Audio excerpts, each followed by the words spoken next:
चेहरे बेनकाब हुए, कई पार्टियों के चेहरे बेनकाब हुए, कई नेताओं के चेहरे बेनकाब हुए, कई सामाजिक संगठनों के चेहरे बेनकाब हुए, और सबसे ज्यादा बेनकाब अगर कोई नारा हुआ है तो वो नारा है जो नारा लग रहा था कि जात पात की करो विदाई, हिंदू हिंदू भाई भाई। वो नारा भी बेनकाब हो गया, वो नारा झूठा था। अगर वो नारा सच्चा होता तो मैं पूछना चाहता हूं कि जब मंडल कमीशन की बात आती है, जब SC/ST आयोग की बात आती है, SC/ST एक्ट की बात आती है, जब यूजीसी की नई गाइडलाइन की बात आती है, तो आप आंदोलन क्यों करते हो हमारे खिलाफ? क्यों हमारे खिलाफ आंदोलन करते हो? क्यों आप हमारे खिलाफ आंदोलन करके सड़कें जाम करने का काम करते हो? क्यों आप आंदोलन करके जो कहते थे कि प्रधानमंत्री हिंदू हृदय सम्राट है, उन्हीं प्रधानमंत्री को बताओ कहा गया नहीं कहा गया, कैसे कैसे शब्दों से नवाजा गया। तो जिस प्रधानमंत्री के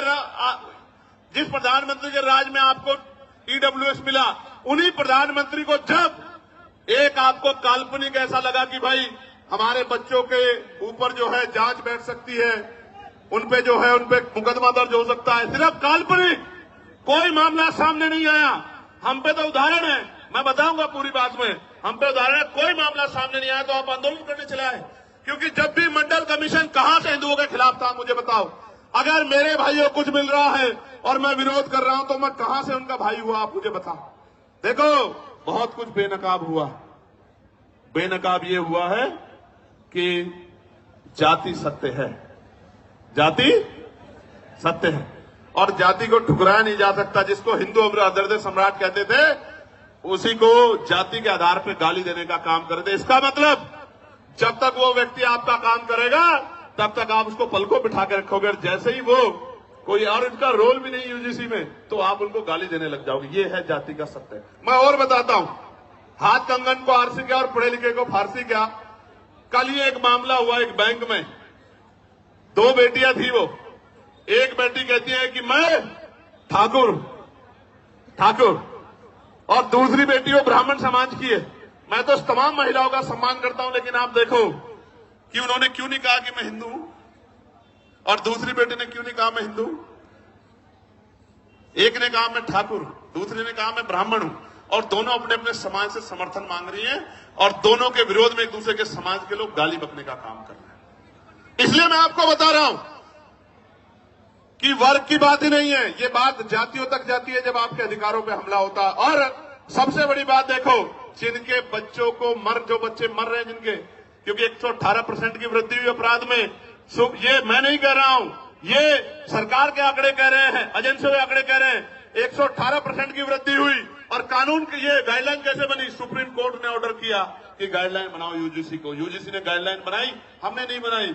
और उस गाइडलाइन में जैसे ही पिछड़े वर्ग के लोगों को जोड़ा, क्योंकि गाइडलाइन तो 2012 में बनी थी, 2012 में बनी थी, लेकिन जैसे ही पिछड़े वर्ग के लोगों को जोड़ा, तत्काल विरोध शुरू हो गया। मैं आपको बताना चाहता हूं कि इस नारे के पीछे अगर कुछ है तो वो पिछड़े वर्ग के लोगों का विरोध है। इस बात को मेरी आप याद रखना।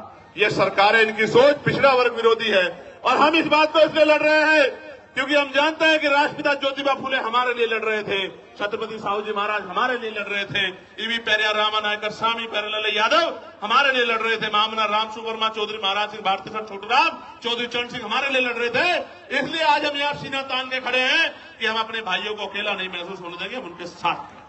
प्यारे साथियों,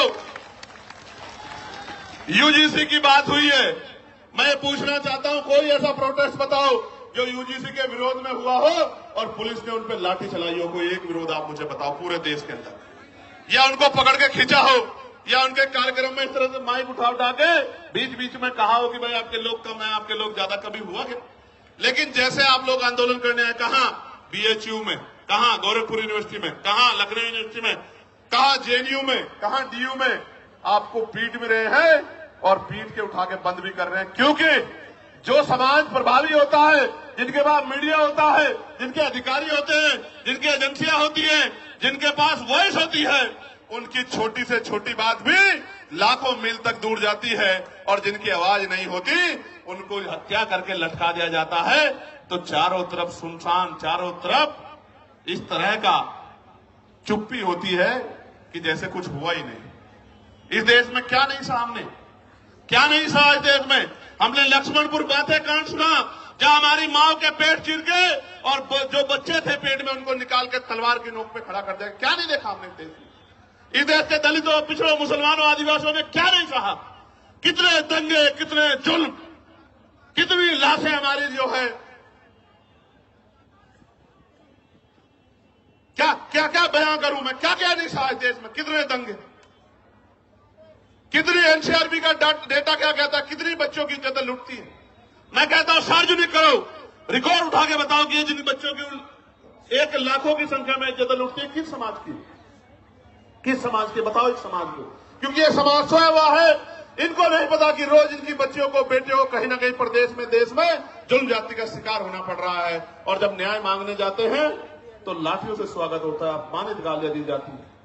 इसलिए मैं कह रहा हूं कि ये नारा तार्किक नहीं है, जो नारा लगा के आपको लंबे समय से बेवकूफ बनाया जा रहा है। ये नारा तार्किक होता तो मैं गारंटी देता हूं कि यूजीसी गाइडलाइन के खिलाफ कोई आदमी सड़क पे नहीं आता।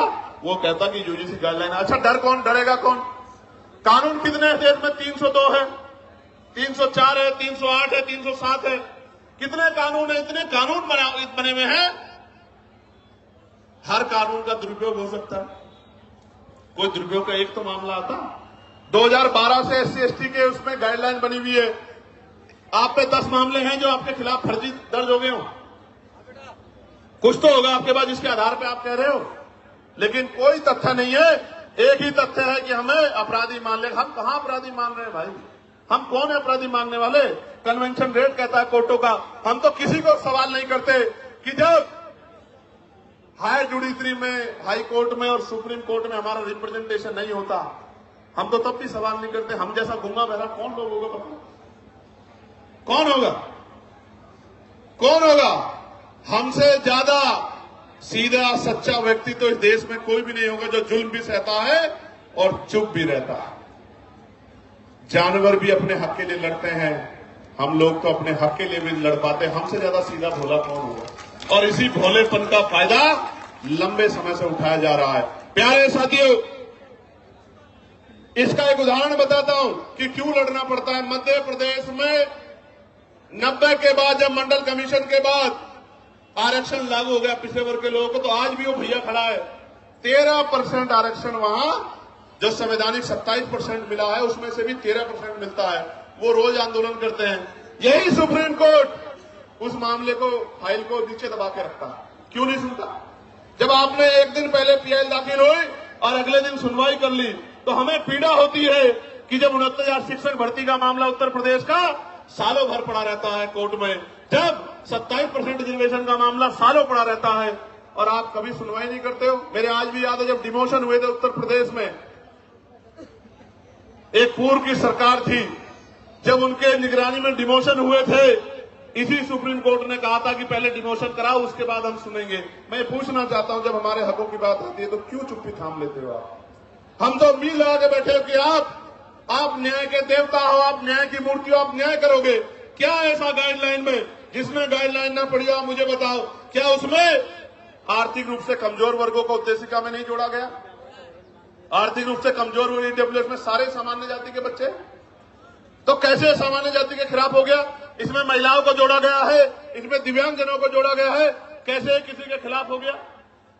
और कहा गया कि भाई इसमें नोटिफिकेशन में ये नहीं रखा कि सामान्य जाति के प्रतिनिधि होंगे। मैं कहता हूं 38 जब कुलपति सामान्य जाति के हैं, तो आपका रिप्रेजेंटेशन कौन कर देगा। जब इतना बैकलॉग है OBC SC ST का, तो आप हमें तो गारंटी देता हूं, जो समता समिति बनेगी बनवा लो।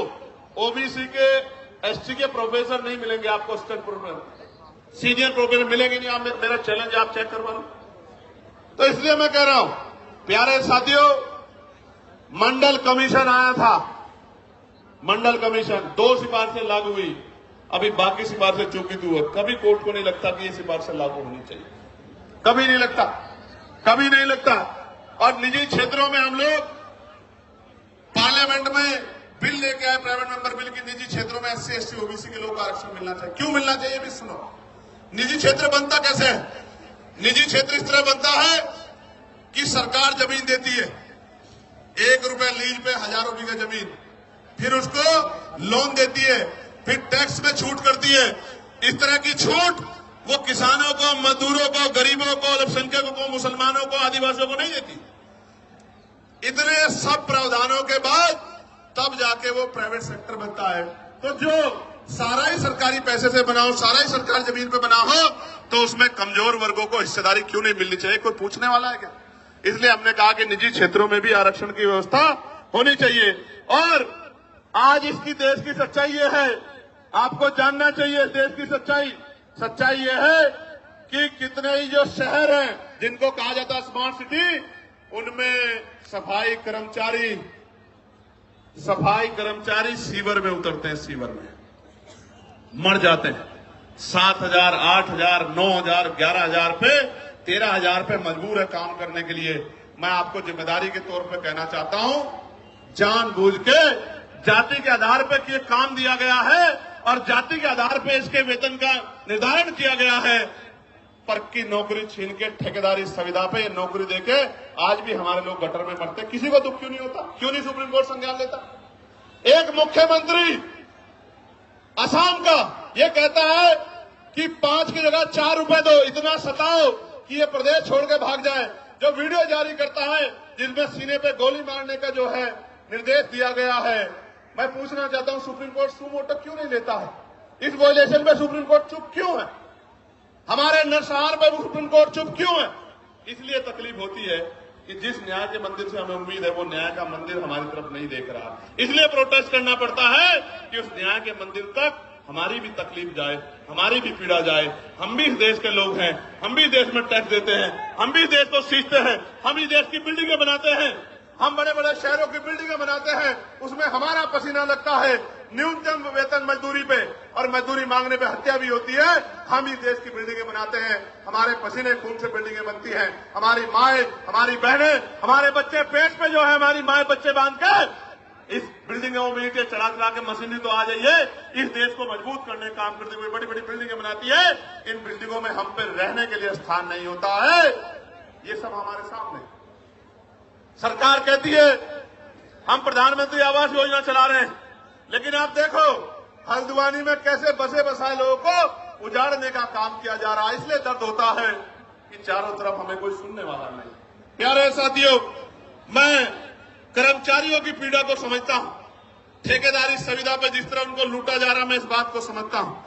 मैंने कहा कि जो भूमिहीन कमजोर हैं, जिनको पट्टे दिए गए थे दलित पिछड़े वर्ग के लोगों को, वो सारे पट्टे छीनने का काम सरकारें कर रही है, गुंडागर्दी कर रही है, भूमाफिया कर रहे हैं। लेकिन सुप्रीम कोर्ट संज्ञान नहीं लेता।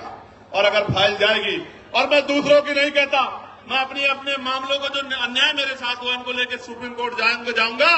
आप देखना कितने दिन बाद फाइलों का मौका मिलेगा, आप निर्धारण करना। मैं कहना कहा ना, प्रत्यक्ष प्रमाण की जरूरत नहीं है। मैं भी जाऊंगा सुप्रीम कोर्ट बहुत जल्दी, अगले 10 दिन के अंदर। मैं देखूंगा कि हम कमजोरों की पीड़ा को भी इस तरह सुना जाता है क्या? जब सरकार हम पे जुल्म करती है, जब सरकारें हम पे अन्याय करती है, निर्दोष होते हमें जेल भेजने का काम करती है, हम पे रासुकाएं लगाती है, हमारे बच्चों को पीटने का काम करती है, हमारी हड्डियां तोड़ने का काम करती है, हमें करंट लगाने का काम करती है, तो ये सुप्रीम कोर्ट हमारी पीड़ा को भी सुनता नहीं सुनता। मैं जाऊंगा। प्यारे साथियों, आज इस देश में शिक्षा बाजार बन गई है, शिक्षा बाजार बन गई है। गरीब आदमी अपने बच्चों को अच्छी पढ़ाई नहीं दिला सकता, कोई पूछने वाला नहीं है। बच्चे पढ़ेंगे नहीं तो आगे कैसे जाएंगे? और जो चला जाता है वो हिंसा का शिकार हो जाता है, जातीय भेदभाव का शिकार हो जाता है। मैं दूर नहीं जाता,